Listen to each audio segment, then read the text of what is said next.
There's three things: improving, when elected, improving working conditions.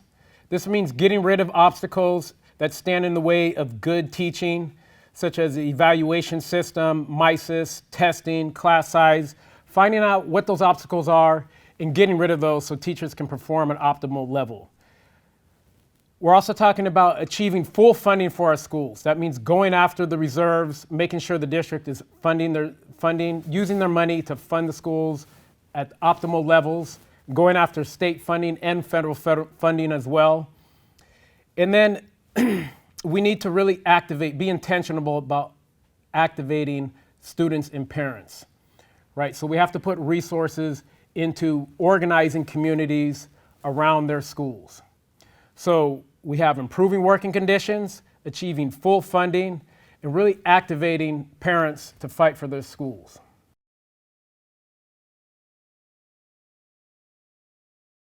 LAUSD is the #1 charter authorizer in the nation.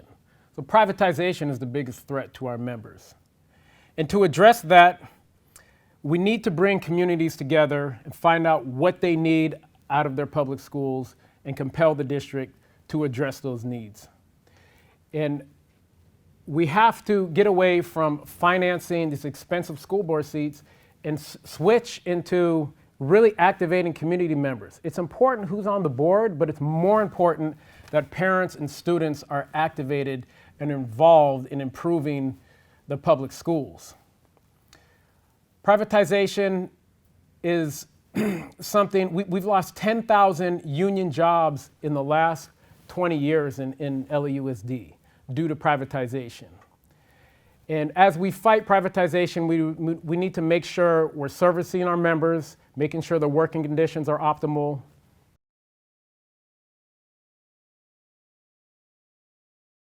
So the election season is just a continuation of what always goes on, right? There's a contest of ideas within the union, and that gets heightened during election season. I don't think it's a bad thing. It's a democratic thing. We have a contest of ideas. We figure out the best strategy to move forward, and we unite around that. So I would, make sure we have a true open air process of getting our strategy together. And once that's decided, we move the union together around that strategy. But just to unite around a flawed strategy is not going to move the union forward. There's a lot of common ground through all the different areas of the city that we can unite on, working conditions and so forth.